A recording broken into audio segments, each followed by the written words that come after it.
Hey everybody, Dr. Tim Terlep here. Welcome to this week's 3 Minutes to Vitality. And this week we're going to talk a little bit about a sunny subject, and that's actually sunshine.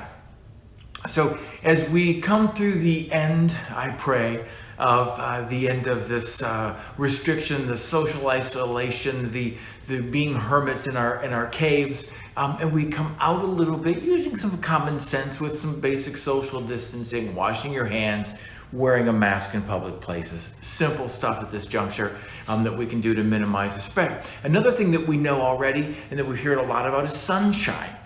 Now, sunshine is actually naturally antiviral, but as Shakespeare once said, when it comes to sunshine, let me count the ways that it can be helpful. Well, one of the first things that we've talked about before is just getting in the sunshine is it actually helps to elevate depression. Regular sunshine has been shown with mild to moderate depression to raise mood, and those who do it preemptively, meaning they're in the sun regularly prior to any depressive symptoms or anxiety symptoms, actually suffer fewer episodes or no presentations at all relative to people who don't get in the sun. Pretty great stuff. We know the basic stuff about in bone health. We know that when you're in the sunshine, because of vitamin D levels, bone health is dramatically affected and made a lot better. We know that because of regular sunshine exposure, there's a fancy thing called circadian rhythm.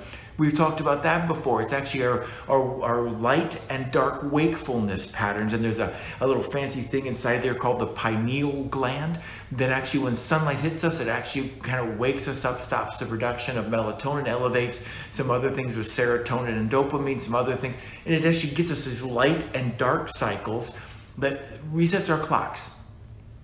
That makes it easier for us to actually know when it's that it's light or dark. It's sleep time, it's wake time, and busy time.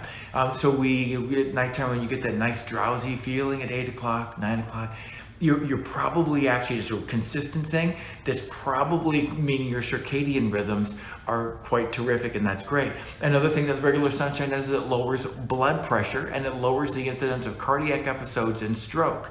Right? We know that sun exposure increases a level of something in the blood called nitric oxide, which is actually an element that by opening the blood vessels, lowering our blood pressure, decreases the risk. Some studies show as high as 40 to 50% the incidence of cardiac presentation. It's amazing with regular sun exposure, right? Which I don't know about you, but that actually is pretty significant to me. Another thing that regular sun exposure will do is increase cognitive and brain function.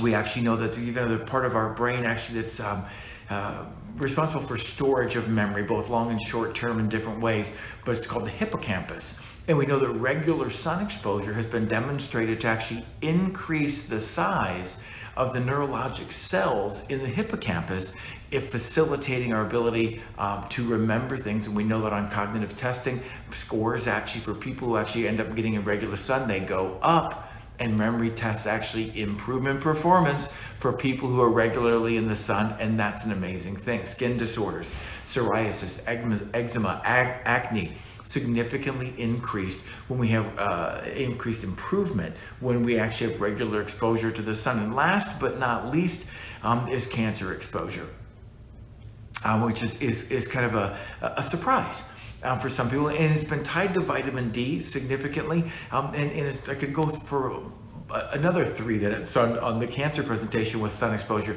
but let's not worry about why or what. But it's actually just regular sun exposure. The only problem is burning.